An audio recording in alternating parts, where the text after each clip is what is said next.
नमस्कार, सुबह के 8 बज चुके हैं और वक्त हो चला है टॉप एजेंडे का। मैं हूं आपके साथ ऋतु तिवारी पोखरियाल।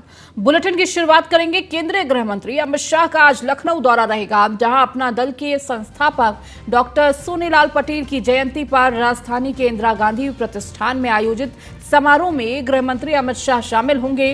कार्यक्रम को जन स्वाभिमान दिवस का नाम दिया गया है। गृह मंत्री अमित शाह जन स्वाभिमान दिवस कार्यक्रम को संबोधित करेंगे। खास बात यह है कि सोनीलाल की जयंती तो हर साल मनाई जाती है और उसमें सिर्फ पार्टी के नेता ही शामिल होते हैं, पर लोकसभा चुनाव से पहले आयोजित हो रहे इस समारोह में एनडीए गठबंधन में शामिल नेताओं को बुलाया गया है। तो अपना दल एस के जन स्वाभिमान दिवस कार्यक्रम में कौन कौन से नेता शामिल होंगे वो भी बताते हैं आपको। जन स्वाभिमान दिवस कार्यक्रम में मुख्य अतिथि के तौर पर केंद्रीय गृह मंत्री अमित शाह मौजूद रहेंगे, जबकि मुख्यमंत्री योगी आदित्यनाथ अति विशिष्ट अतिथि के तौर पर कार्यक्रम में शिरकत करेंगे। इनके अलावा विशिष्ट अतिथि के रूप में प्रदेश के दोनों उप मुख्यमंत्री केशव प्रसाद मौर्य और ब्रजेश पाठक भी समारोह में मौजूद रहेंगे। एनडीए के घटक दल हिंदुस्तान आवाम मोर्चा के राष्ट्रीय अध्यक्ष और बिहार के पूर्व मुख्यमंत्री Jitan Ram Manjhi, Republican party of India के राष्ट्रीय अध्यक्ष और केंद्रीय राज्य मंत्री रामदास अठावले, प्रदेश सरकार में कैबिनेट मंत्री निषाद, पार्टी के राष्ट्रीय अध्यक्ष डॉक्टर संजय निषाद, बीजेपी के प्रदेश अध्यक्ष भूपेंद्र सिंह चौधरी समेत भाजपा अपना दल के वरिष्ठ पदाधिकारी भी कार्यक्रम में मौजूद रहेंगे। और अधिक जानकारी के साथ अश्विनी द्विवेदी हमारे संवाददाता हमारे साथ जुड़ चुके हैं। अश्विनी, आज कहीं ना कहीं राजधानी लखनऊ में कई महत्वपूर्ण कार्यक्रम रहने वाले हैं। गृह मंत्री अमित शाह का दौरा लखनऊ का है और इस दौरान सोनीलाल की जयंती में वो शामिल होंगे। एक बड़ा प्रदर्शन कहा जा सकता है एनडीए का।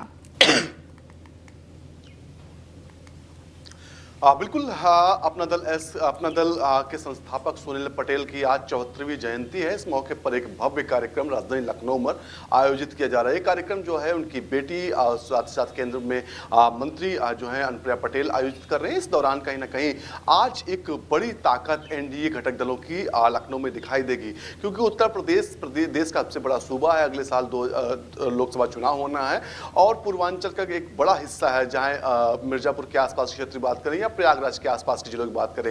निश्चित तौर पे ये 6 से 7 जिले हैं जहां पर पटेल वोट बैंक काफी बड़ी संख्या में है और कहीं ना कहीं ये किसी भी राजनीतिक पार्टी को प्रभावित कर सकते हैं। ऐसे में कहीं ना कहीं इसको इसी से जोड़ के देखा जा रहा है, क्योंकि आज का जो कार्यक्रम होना है, हर साल तो ये कार्यक्रम जो होता था वो व्यक्तिगत रूप से होता था। पार्टी के कुछ पदाधिकारी, पार्टी के कार्यकर्ता मौजूद रहते थे, लेकिन इस बार तमाम बड़े दिग्गजों को बुलाया गया। भारतीय जनता पार्टी के तमाम नेताओं को बुलाया गया। गृह मंत्री अमित शाह खुद शिरकत करेंगे, मुख्यमंत्री योगी आदित्यनाथ शिरकत करेंगे इस कार्यक्रम में, साथ ही साथ दोनों डिप्टी सीएम ब्रजेश पाठक व केशव प्रसाद मौर्य। इसके अलावा बात करें तो उत्तर प्रदेश भाजपा के प्रदेश अध्यक्ष भूपेंद्र चौधरी, साथ ही साथ जीतन राम मांझी, निषाद पार्टी के राष्ट्रीय अध्यक्ष जो है वो, इसके अलावा तमाम अन्य लोग इस कार्यक्रम में शिरकत करेंगे। निश्चित तौर पर एक भव्य कार्यक्रम और कहीं ना कहीं अपने एनडीए की ताकत को आज दिखाने की कोशिश जो है कहीं ना कहीं अनुप्रिया पटेल करेंगी। एनडीए जो है वो खुद करेगा, क्योंकि अभी कुछ दिन पहले देखा गया था पटना में विपक्षी पार्टियों की एक बड़ी बैठक हुई थी, जिसमें तमाम विपक्षी पार्टियों के नेता सम्मिलित हुए थे। निश्चित तौर पर आप कहीं ना कहीं भारतीय जनता पार्टी को लगता है कि वक्त आ गया और इस कहीं ना कहीं जो पटेल वोट बैंक है उसको कैसे सजोया जाए, इस पर काम करना भारतीय जनता पार्टी शुरू कर चुकी है। आज इंदिरा गांधी प्रतिष्ठान में बड़ा कार्यक्रम होने जा रहा है। निश्चित तौर पर इसको लेकर के कम से कम एक सप्ताह से जो अपना दल एस है वो तैयारी कर रहे थे। अनुप्रिया पटेल खुद मॉनिटरिंग इस कार्यक्रम कर रही थी। आशीष पटेल उनके पति हैं, उत्तर प्रदेश सरकार में मंत्री हैं, वो खुद इसका देखरेख कर रहे थे, क्योंकि कहीं ना कहीं गृह मंत्री अमित शाह का जब दौरा होगा, उनका भाषण होगा, उस दौरान कहीं ना कहीं देखने को मिलेगा किस तरीके से वो जो है कार्यकर्ताओं को संबोधित करते हैं, कैसे वो अपने जो पटेल समाज के लोग हैं उनको संबोधित करते हैं। निश्चित तौर पर आज बड़ा कार्यक्रम राजधानी लखनऊ में होने जा रहा है। ठीक है अश्विनी, आप लगातार जुड़े रहिए और भी खबरों पर आपसे अपडेट लेंगे। तो आज से 2 दिवसीय गोरखपुर दौरे पर सीएम योगी हैं। आज डाक विभाग के कार्यक्रम में शामिल होंगे।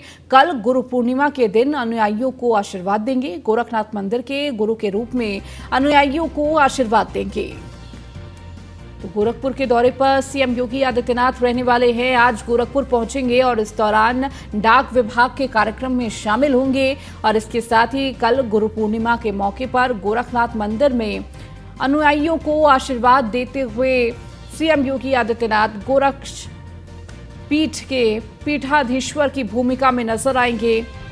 तो कल गुरु पूर्णिमा है और इस मौके पर अनुयायियों को आशीर्वाद देंगे सीएम योगी आदित्यनाथ। जहां गोरखनाथ मंदिर में वो मौजूद होंगे, गोरक्ष पीठ के पीठाधीश्वर की भूमिका में होंगे और वहां मौजूद अनुयायियों को गुरु पूर्णिमा के मौके पर आशीर्वाद देंगे।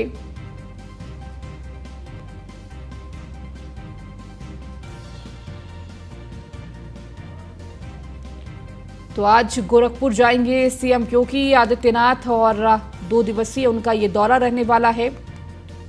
तो वक्त वक्त पर लगातार सीएम योगी आदित्यनाथ गोरखपुर पहुंचते रहे हैं। इससे पहले तमाम तूफानी दौरा देखने को मिला सीएम योगी आदित्यनाथ का। तमाम जिलों के दौरे पर सीएम योगी आदित्यनाथ रहे हैं, जहां पर तमाम जिलों को बड़ी सौगात देते हुए भी नजर आए।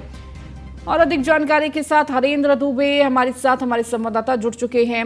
हरेंद्र, सीएम योगी आदित्यनाथ का 2 दिवसीय गोरखपुर दौरा रहने वाला है। इस दौरान गोरखपुर में किन किन कार्यक्रमों में मौजूद होंगे सीएम?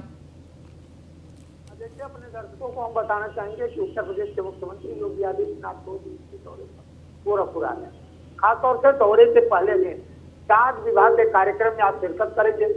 4 विभाग का कार्यक्रम आयोजित किया गया, जिसमें मुख्य अतिथि के तौर पर उत्तर प्रदेश के मुख्यमंत्री योगी आदित्यनाथ रहेंगे। साथ ही साथ आपको बता दें, रात्रि विश्राम गोरखनाथ मंदिर में करेंगे और कल गुरु पूर्णिमा के दिन गोरखनाथ मंदिर से जुड़े अनुयायियों को अपना आशीर्वाद देते नजर आएंगे, अपने शिष्यों को आज आशीर्वाद देते नजर आएंगे। कल गुरु पूर्णिमा का पावन दिन है और पावन दिन सभी शिष्य अपने गुरु की पूजा आराधना करेंगे। खासतौर से जो गोरखनाथ के अनुयायी होंगे, नाथ संप्रदाय के अनुयायी होंगे, वह मंदिर पहुंचेंगे और गुरु के रूप में उत्तर प्रदेश के मुख्यमंत्री योगी आदित्यनाथ का तिलक लगा करके अभिवादन करेंगे और खास तौर से पूजा आराधना करेंगे। और गुरु के रूप में उत्तर प्रदेश के मुख्यमंत्री योगी आदित्यनाथ अपने शिष्यों को आशीर्वाद देते नजर आएंगे। तो 2 दिवसीय दौरे का बहुत महत्वपूर्ण कार्यक्रम कल का है। तो कल के दिन गुरु के रूप में उत्तर प्रदेश के मुख्यमंत्री योगी आदित्यनाथ आशीर्वाद देते नजर आएंगे। ठीक है हरेंद्र, बहुत शुक्रिया इस जानकारी को देने के लिए। खबरों में आगे बढ़ेंगे। सीएम योगी ने विद्युत व्यवस्था की समीक्षा की है। बिलिंग कलेक्शन एफिशिएंसी बढ़ाने पर चुनौती और ऊर्जा विभाग करे ठोस प्रयास, इसके निर्देश दिए हैं। हर उपभोक्ता को मिले सही और समय पर बिल, तो जांच के नाम पर उपभोक्ताओं का उत्पीड़न स्वीकार्य नहीं होगा। शिकायत मिली तो कार्रवाई की जाएगी। लाइन लॉस कम करना जरूरी है। बकायेदारों के लिए लागू करे एक मुश्त समाधान योजना, तो जलने तार गिरने पर तुरंत निस्तारण हो। बिजली विभाग में व्यापक सुधार जरूरी है। सभी डिस्कॉम के बीच बेहतर संवाद जरूरी है। तो बिजली व्यवस्था पर सीएम की ये पाठशाला देखने को मिली है। और अधिक जानकारी के साथ अश्विनी हमारे साथ लगातार जुड़े हुए हैं। अश्विनी, बिजली व्यवस्था को लेकर ये पाठशाला सीएम की देखने को मिली है, जहां एक तरफ तमाम शिकायतें भी बिजली विभाग को लेकर मिल रही थी। बिजली समय पे ना पहुंचने का कई घंटों कटौती भी देखने को मिली। इसके बाद ये बैठक कितनी महत्वपूर्ण रहती है? हाँ बिल्कुल, उत्तर प्रदेश में बिजली व्यवस्था को लेकर के मुख्यमंत्री काफी सजग है, लगातार अपने पैनी नजर रखे हुए हैं। इससे पहले भी देखा गया था, उन्होंने बिजली विभाग के जो जिम्मेदार अधिकारी थे उनके साथ बैठक की थी और साफ तौर पर कहा था कि उत्तर प्रदेश के अंदर बिजली की कोई कमी नहीं, पैसे की कोई कमी नहीं। अगर बिजली लचर व्यवस्था साबित होती है तो निश्चित तौर पर अधिकारियों पर कार्रवाई होगी। एक बार फिर बिजली व्यवस्था की मुख्यमंत्री ने समीक्षा की। इस दौरान उन्होंने कहा है कि जो बिलिंग है, साथ ही साथ नया कनेक्शन, उनकी एफिशिएंसी है, उसको उस पर ध्यान दिया जाए। इसके अलावा जो बकायेदार है उनके लिए एक मुश्त योजना लाई जाए। साथ ही साथ जो ग्राहक कस्टमर हैं उनके साथ किसी भी तरह का उत्पीड़न ना होने पाए। जो लाइन लॉस होती है उन पर ध्यान दिया जाए। इसके अलावा कहीं पर भी अगर ट्रांसफार्मर फूटता है, बिजली के तार टूटते हैं, तो तत्काल प्रभाव से वहां पर उसको ठीक किया जाए। साथ ही साथ मुख्यमंत्री ने साफ तौर पर कहा है कि उत्तर प्रदेश के पास पर्याप्त चीजें हैं, पर्याप्त साधन है, तो उत्तर प्रदेश की जनता को किसी भी प्रकार की कोई समस्या नहीं होनी चाहिए। क्योंकि पिछले 5 दिन पहले की बात करें तो लगातार लोगों की शिकायतें आ रही थी कि बिजली कटौती, भीषण बिजली कटौती उत्तर प्रदेश के तमाम जिलों में हो रही थी, जिसके बाद कहीं ना कहीं मुख्यमंत्री ने नाराजगी जाहिर की थी और कहा, साफ तौर पर कहा था कि उत्तर प्रदेश ने तमाम अन्य जिलों को भी अपनी प्रदेशों को अपनी बिजली पूर्व में दे रखी है, अगर जरूरत पड़ती है तो वहां से बिजली वापस ली जाए। तो ऐसे में कहीं ना कहीं मुख्यमंत्री चाह रहे हैं कि उत्तर प्रदेश के अंदर एक जो व्यवस्था लागू की है वो लगातार चलती रहे, क्योंकि 2017 से पहले वाकई में आप ग्रामीण क्षेत्रों में जाते तो 8 घंटे दिन में 8 घंटे रात में लाइट आती थी, वो भी 8 घंटे में से कभी ट्रांसफार्मर फूकता था, कभी लाइन लॉस होती थी। तो ऐसे में कहीं ना कहीं समस्याएं होती थी। निश्चित तौर पर पिछले 6 सालों में उत्तर प्रदेश के अंदर बिजली व्यवस्था बेहतर हुई, इसमें कोई सवाल नहीं है, इस पर कोई सवाल नहीं खड़ा कर सकता, चाहे विपक्षी पार्टी के नेता हो या वर्तमान समय के तमाम अन्य लोग हों। क्योंकि पिछली सरकार में कुछ एक जिलों में, चाहे कन्नौज, इटावा, एटा, मैनपुरी, ये आजमगढ़, मऊ, ये जिले थे जहां पर बिजली व्यवस्था बेहतर थी, लेकिन तमाम अन्य जिले थे जहां पर बेहतर व्यवस्था नहीं थी। निश्चित तौर पर इन तमाम चीजों को खत्म किया गया। मुख्यमंत्री ने साफ तौर पर कहा था जितनी बिजली गोरखपुर और लखनऊ को मिलेगी उतनी ही कानपुर को मिलेगी और उतनी ही पड़ोसी जिले उन्नाव को मिलेगी। तो ऐसे में कहीं ना कहीं समानता का अधिकार जो कहता है वो कहीं ना कहीं मुख्यमंत्री लेकर चल रहे हैं और कहीं ना कहीं अपने अधिकारियों को समय समय पर दिशा निर्देश देते रहते हैं कि जो व्यवस्था सरकार चाह रही है उसमें सहयोग करें और कहीं ना कहीं जो ग्राहक हैं, जो कस्टमर हैं, जो भोक्ता हैं, उनके साथ समन्वय बैठा के काम करें। साथ साथ मुख्यमंत्री ने कहा कि सभी जो डिस्कॉम है वो आपस में समन्वय बैठा लें, जिससे आने वाले समय की तैयारी कर सके। आने वाले समय में क्योंकि बिजली की मांग बढ़नी है, तो ऐसे में अभी से इन तमाम चीजों की तैयारी कर ली जाए। जी ठीक है, बहुत शुक्रिया इस जानकारी को देने के लिए अश्विनी। अब खबरों में आगे बढ़ेंगे, बात फर्रुखाबाद की करेंगे, जहां पिता ने की बच्चे की हत्या, पत्नी पर थी हथियार से किया हमला, बच्चे की हत्या कर खुद भी किया सुसाइड। सूचना पर पुलिसकर्मी के साथ पहुंचे एसपी, घायल महिला को अस्पताल में कराया भर्ती। पुलिस को घटनास्थल से मिला सुसाइड नोट, व्यापारी पर लाखों रुपए गबन करने का आरोप, 40 लाख रुपए गबन करने का लगाया आरोप। थाना जहानागंज के ग्राम रतनपुर ग्राम का ये पूरा मामला। तो घायल महिला को अस्पताल में कराया गया भर्ती। तो पुलिस को घटनास्थल से सुसाइड नोट भी बरामद हुआ है, जहां पिता ने अपने ही बच्चे को मौत के घाट उतारा, जिसके बाद अपनी पत्नी पर भी हमला किया, लेकिन पत्नी इस दौरान घायल हो गई हमले से। 40 लाख रुपए गबन करने का लगाया आरोप। तो थाना जहानगंज के ग्राम रतनपुर ग्राम का ये पूरा मामला। तो पिता ने की बच्चे की हत्या, जिसके बाद पत्नी पर भी किया हमला, बच्चे की हत्या कर खुद भी किया सुसाइड। तो सूचना पर पुलिसकर्मियों के साथ पहुंचे एसपी। तो अब इस पूरे मामले की जांच की जा रही है। घायल महिला को अस्पताल में कराया गया भर्ती। पुलिस को घटनास्थल से सुसाइड नोट भी बरामद हुआ है।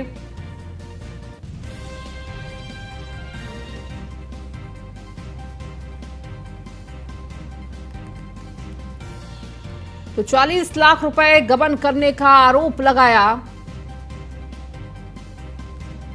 थाना जहानगंज के ग्राम रतनपुर का ये पूरा मामला आपको बता रहे हैं, किस तरह से पिता ने बच्चे की हत्या की, फिर पत्नी पर हमला किया, जिसपे पत्नी बुरी तरह से घायल हो गई।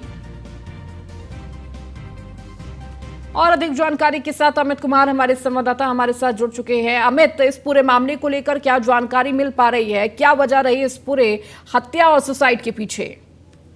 बताना चाहूंगा, ये पूरा मामला तो फर्रुखाबाद के जहानगंज के रतनपुर गांव का मामला, जहां पिता ने जो बच्चे की जो है हत्या कर दी और खुद भी फांसी लगा ली। वहीं पिता ने बच्चे व पत्नी को गड़से से हमला कर दिया। 5 साल के बच्चे की मौके पर मौत हुई है। पिता ने फांसी लगाकर अपनी वो भी एक्सपायर हो चुका है। गंभीर रूप से हुई पत्नी घायल को लोही अस्पताल में भर्ती कराया गया है।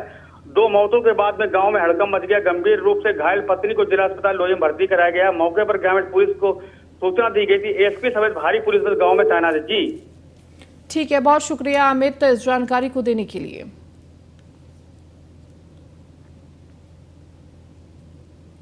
खबर ग्रेटर नोएडा से है, जहां पर संगठित अपराध पर सीपी लक्ष्मी सिंह की कार्रवाई जारी है। सुंदर भाटी के 2 सक्रिय सदस्यों के साथ पुलिस की मुठभेड़, बिल्लू फौजी और सत्य घंगौला के साथ पुलिस की ये मुठभेड़ देखने को मिली। स्वाट टीम और थाना पुलिस के हत्थे चढ़े दोनों आरोपियों पर हत्या, लूट, रंगदारी सहित कई मुकदमों दर्ज हैं। तो जोन 3 डीसीपी के नेतृत्व में कार्रवाई। इकोटेक का फॉस थाना क्षेत्र में यूनिवर्सिटी के पास ये मुठभेड़ हुई है।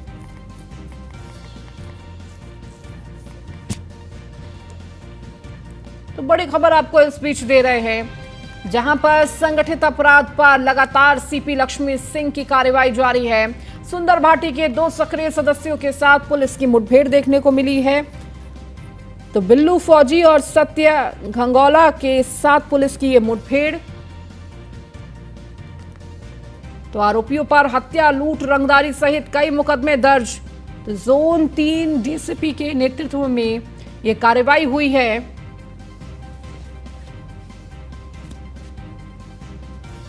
तो लगातार अपराधियों पर शिकंजा कसने का कार्य किया जा रहा है।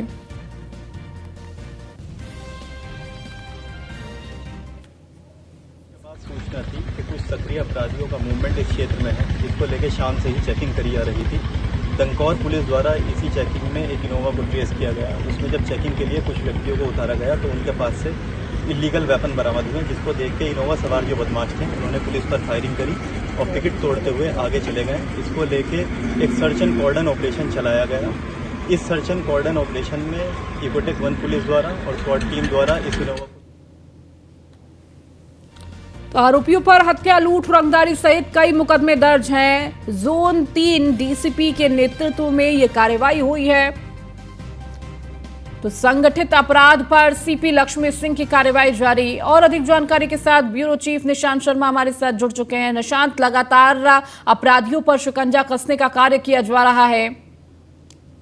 देखिए, देर रात ये मुठभेड़ हुई है जहाँ सीपी लक्ष्मी सिंह के नेतृत्व में कार्रवाई की गई और डीसीपी जो है सादमिया खान उनकी टीम के द्वारा ये कार्रवाई की गई है। हालांकि देखा जाए पश्चिमी उत्तर प्रदेश का जो टॉप बदमाश है सुंदर भाटी, उसके 2 साथियों को, बिल्लू और सत्य को गोली लगी है मुठभेड़ के दौरान और जो तीसरा साथी है वो कोम्बिंग में गिरफ्तार हुआ है। हालांकि इन पर देखा जाए हत्या, लूट, रंगदारी सहित तमाम तरीके के दर्जनों मुकदमे इनके खिलाफ दर्ज है और कहीं ना कहीं इनके पास से इनोवा कार और पिस्टल और इनके पास से हथियार इनके पास से बरामद किया गया है।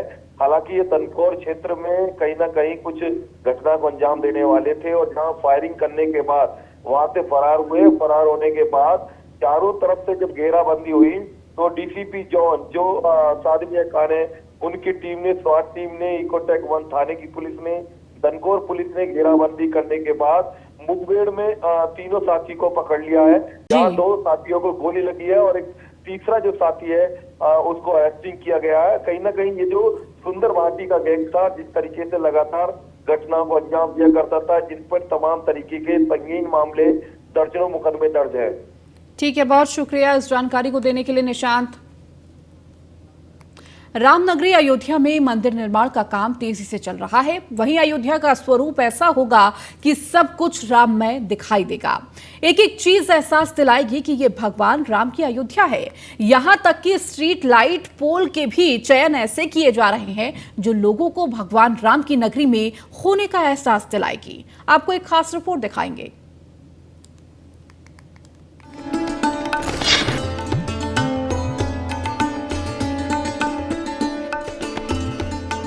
ऊपर धनुष और प्रत्यंचा पर चढ़ी तीर, फिर तीर पर भगवा पताका और पताका पर विराजमान पवन पुत्र हनुमान, नीचे रक्षा कवच और धनुष की प्रत्यंचा चढ़ाए भगवान राम। ये कोई मूर्ति नहीं बल्कि अयोध्या में लगने वाले स्ट्रीट लाइट का पोल है, जिसे मंडलायुक्त कार्यालय में सैंपल के तौर पर लगाया गया है। इस स्ट्रीट लाइट पोल का डिजाइन लखनऊ की एक कंपनी ने तैयार किया है। इनोवेशन कंपनी के एमडी निखिल का कहना है कि अयोध्या को लेकर हमने सोचा कि स्ट्रीट लाइट पोल का ऐसी डिजाइन और कॉन्सेप्ट लाएं जो उसकी पहचान से जुड़ी हो और अपने आप में अलग हो। हम लोग बाहर से पढ़ के आए हैं और हमने सोचा था कि कुछ एक ऐसा नया कॉन्सेप्ट लाएं जिससे अयोध्या की पहचान चेंज हो। हम स्ट्रीट लाइट और डिज़ाइनर पोल्स का काम करते आ रहे हैं, लेकिन कुछ एक ऐसा कॉन्सेप्ट जो राम जी और राम जन्मभूमि और अयोध्या को दर्शाता हो, उसकी सोच लेके हमने ये पोल बनाया है, जिसमें राम जी का आशीर्वाद है, उनका धनुष है, रुद्राक्ष है, पवन पुत्र हनुमान है और ऐसे डिज़ाइन तैयार किया है जो बाहर से इंटरनेशनल स्टैंडर्ड्स में बना हो और बाहर से कोई आए तो उनको लगे कि हमारा हिंदुस्तान भी कहीं कम नहीं है, हम पीछे नहीं हैं, हम भी बढ़ रहे हैं, बहुत तेज़ी से बढ़ रहे हैं। अयोध्या में लगने वाले स्ट्रीट लाइट पोल में राम रक्षा यंत्र भी बनाया गया है। इसे क्यों बनाया गया है, इसके पीछे भी कंपनी के ऑनर की अपनी दलील है। क्या है वो दलील, जरा आप भी सुनिए। राम है, रक्षा की बहुत ज़रूरत है अयोध्या को, योगी जी को। लोगों की नज़र बहुत तेज़ लगती है। नाम नहीं लेना चाहूँगा, बहुत सारे लोग हैं जो नहीं चाहते कि अयोध्या बने, राम मंदिर बने, जो मुद्दे में रहा, काफ़ी समय तक रहा। तो रक्षा करने के लिए लोग अपनी कर ही रहे हैं। हम जितना अपनी तरफ से कर सकते हैं उत्तर प्रदेश के होते हुए हम वो प्रयास कर रहे हैं कि हम साथ दें, योगी जी का साथ दें और सनातन धर्म का साथ दें। राम जी को एकदम ऐसा बना के रखें कि कोई छू ना पाए, कोई बुरी नज़र ना लग पाए, इसीलिए रक्षा मंत्र लगाया। वही नए डिजाइन के स्ट्रीट लाइट को लेकर अयोध्या मंडल के कमिश्नर गौरव दयाल का कहना है कि कंपनी ने अच्छा डिजाइन किया है। इस तरह की और जो कंपनियां हैं उनका भी अध्ययन कर रहे हैं, जो यहाँ के लिए बेहतर होगी उसे लगाया जाएगा। अयोध्या में राम जितने कॉरिडोर्स बन रहे हैं और बहुत सारे पार्क्स विकसित हो रहे हैं, इसके अलावा जितनी एक्सेस रोड्स जो अयोध्या के लिए इनका चौड़ीकरण हो रहा है, सब पर स्ट्रीट लाइट्स लगाई जानी है। तो स्ट्रीट लाइट्स किस प्रकार की हों, उसमें क्या डिज़ाइंस हो, इसको हम लोग नियंत्रित कर रहे हैं ताकि कोई बेतरतीब ढंग से यहाँ पर स्ट्रीट लाइट्स या कुछ ऐसे रोड फर्नीचर्स हैं वो ना लग जाएं।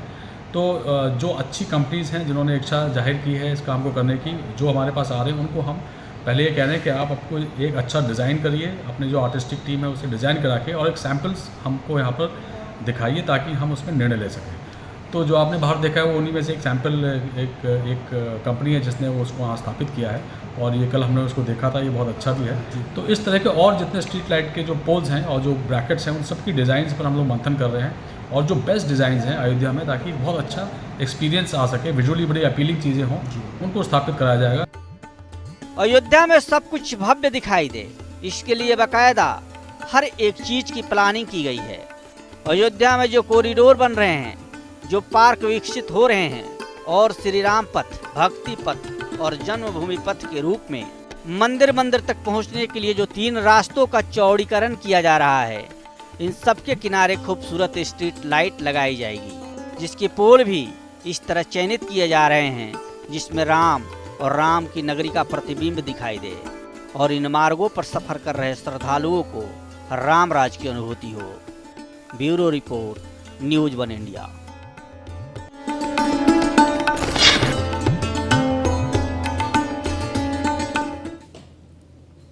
चलिए, इस बुलेटिन में फिलहाल इतना ही। बने रहिए न्यूज़ 1 इंडिया के साथ।